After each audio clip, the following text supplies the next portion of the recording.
Previously on the phone that knows tomorrow, Malik learned that every survival comes with a cost. The phone that saved his life time and time again revealed a horrifying truth: each averted disaster, each narrow escape, was balanced by a tragedy somewhere else. His relief turned to guilt, the weight of his survival pressing down on him. The phone, once his greatest ally, now felt like a curse, its predictions a constant reminder of the price others paid for his safety. He was trapped in a cycle of life and death, orchestrated by a device he couldn't understand or control. The question was no longer how to survive, but if he even deserved to. Now, episode 10, not the first. The city lights blurred around Malik as he walked, his mind a storm of conflicting emotions. The phone was heavy in his pocket, a silent, knowing presence. He needed to get away, to think. But the city offered no escape. Every corner he turned, every face in the crowd, seemed to mock him, accusing him of a crime he didn't mean to commit. He clutched the phone, its smooth surface cold against his palm. Was he a monster, a pawn in some cosmic game? He had to find answers. He had to understand what this thing truly was. Suddenly, a figure stepped out from a darkened alleyway, blocking his path. The man was gaunt, his eyes burning with a desperate intensity that made Malik freeze. There was a frantic energy about him, a mix of fear and rage that was all too familiar. "You," the stranger rasped, his voice raw and broken.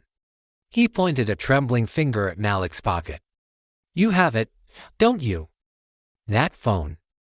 Malik instinctively took a step back, his hand tightening around the device.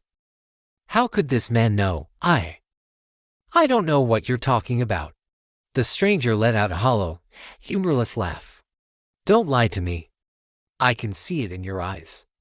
The same look I used to have. The look of someone who thinks they've cheated death." He took a shuffling step forward, and the dim streetlight caught the deep, jagged lines on his face. "That phone," he hissed, his voice dropping to a venomous whisper, "it ruined my life." Before Malik could respond, the man yanked up the sleeve of his tattered jacket. His arm was a roadmap of suffering, covered in a crisscrossing network of scars. Old, faded lines overlapped with newer, angrier-looking marks. Each one told a story of a close call, a disaster narrowly avoided. It was a mirror of Malik's own recent past, but magnified, stretched over years of pain. "I was like you," the man said, his gaze fixed on Malik's horrified expression. "Thought I was the luckiest man alive. Dodged a car crash. Escaped a building fire. Won a small lottery. It felt like a gift from God." He shook his head slowly. But the gift stopped. The phone started asking for more. Small things at first. A missed appointment that cost someone a job. A wrong turn that led to a fender bender for a stranger. Then, and it got worse. Malik felt a cold dread creep up his spine. The man's words echoed the dark thoughts that had been plaguing him. "What do you mean?" The stranger's eyes welled with tears. "It made me choose. It showed me two futures, both terrible. Save a family, and a bridge collapses miles away. Save myself, and someone I loved pays the price." He let his sleeve fall, hiding the evidence of his cursed survival. "You're not special. There were others before you. We're all just links in its chain." Malik's heart hammered against his ribs. Others. He wasn't the first. The thought was both terrifying and, in a strange way, a relief. He wasn't alone in this nightmare. "How many?" he breathed, the question barely audible. "How many others?" As if responding to his question, the phone in his pocket vibrated, a single, powerful pulse.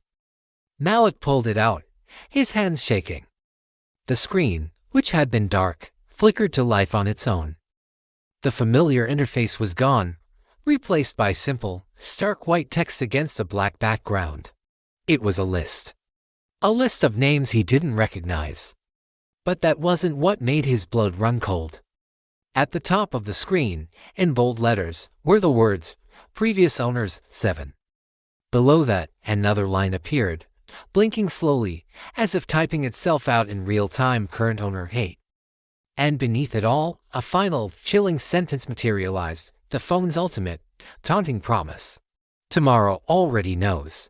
And finally, if you don't want to miss what's coming next, make sure you hit that subscribe button and turn on notifications. I've got some incredible content planned for the next episode that builds directly on what we talked about today, and you are not going to want to miss it. Thank you so much for spending your time with me. I appreciate each and every one of you. Stay curious, stay awesome, and I'll see you in the next one.